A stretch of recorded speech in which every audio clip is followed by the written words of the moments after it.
What happened to Germany and the soldiers after World War II?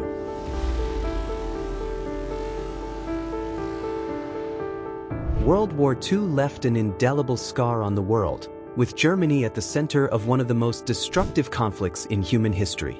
But after the guns fell silent in 1945, a different story unfolded, a story of defeat, occupation, and the rebuilding of a shattered nation. What happened to Germany and its soldiers after the war? And what was life like for Germans in the aftermath? The defeat of Nazi Germany was a monumental task achieved through the combined efforts of the Allied powers. By 1944, German forces were crumbling on all fronts. The Allies launched a massive invasion in Western Europe on D-Day, June 6, 1944, pushing German forces back on the Western Front. Meanwhile, the Soviet Red Army was making substantial gains on the Eastern Front, recapturing lost territory and pushing towards Berlin. As the Allies closed in, the situation grew increasingly desperate for Germany. Hitler's last gamble, the Battle of the Bulge, ultimately failed, and Soviet forces entered Berlin in April 1945. Hitler committed suicide in his bunker on April 30th, and on May 7, 1945, Germany officially surrendered. The Second World War in Europe had come to an end, but the suffering was far from over. After Germany's surrender, millions of German soldiers were taken as prisoners of war. Many were captured on the battlefield, while others voluntarily surrendered, knowing the war was lost. The treatment of German POWs varied widely depending on which nation held them.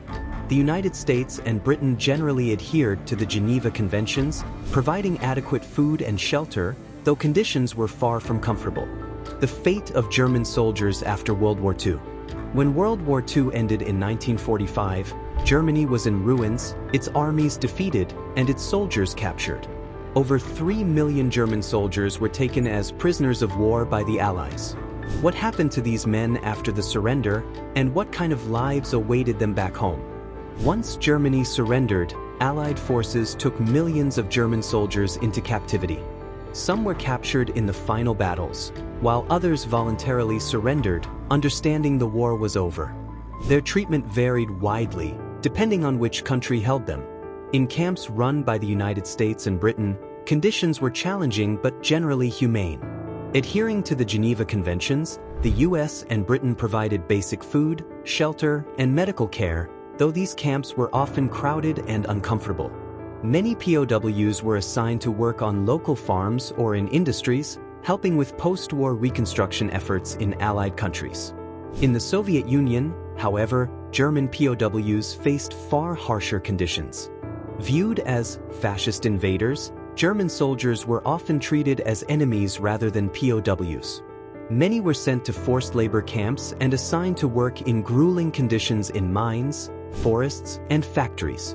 Cold, starvation, and disease were common in Soviet camps, and survival was a daily struggle.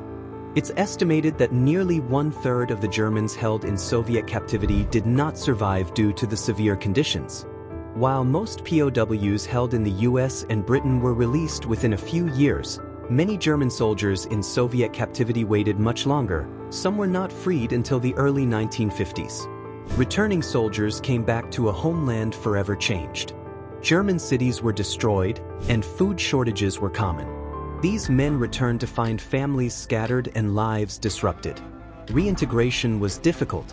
Many Germans viewed returning soldiers with a mix of sympathy and resentment.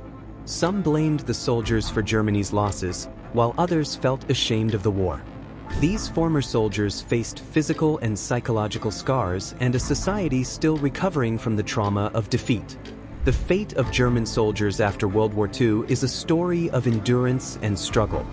For those who survived captivity, the post-war years brought new battles, a fight to find purpose in a broken nation. Over time, Germany rebuilt, but the experiences of these soldiers remain a poignant reminder of the costs of war. Life in Germany after the war. After Germany's defeat, the country was divided into 4 occupation zones, each controlled by one of the Allies: the United States, the Soviet Union, Britain, and France. Berlin, the capital, was also divided despite being deep within the Soviet zone. The Western Allies and the Soviet Union had different visions for post-war Germany, setting the stage for the Cold War. For the average German citizen, life after the war was harsh. Food was scarce, and many people lived in makeshift shelters among the ruins of their former cities. A thriving black market developed as people traded whatever they could for essentials. To counter this, the Allies implemented rationing, but it was barely enough to stave off starvation.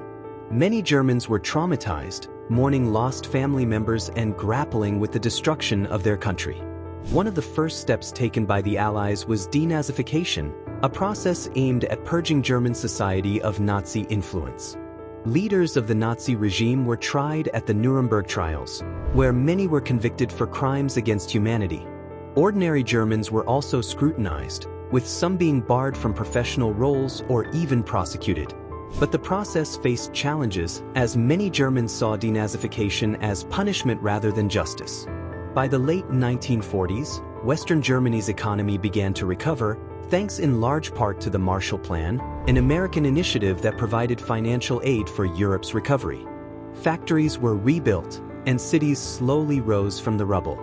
This economic assistance allowed West Germany to rebuild faster and become one of the strongest economies in Europe, a stark contrast to the Soviet-controlled East Germany. The political and ideological differences between the Western Allies and the Soviet Union soon turned Germany into a front line of the Cold War.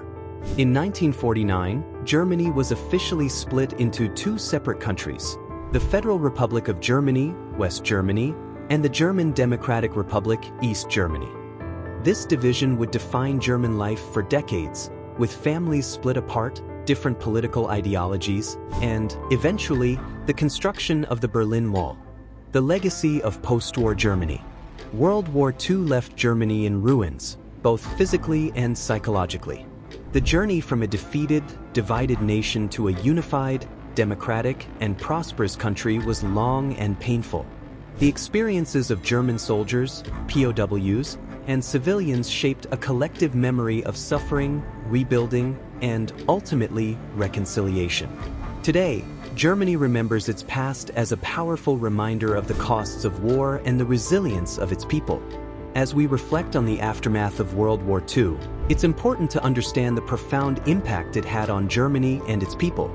The scars of war are still visible, not just in memorials, but in the lessons that continue to guide Germany's role in the world today.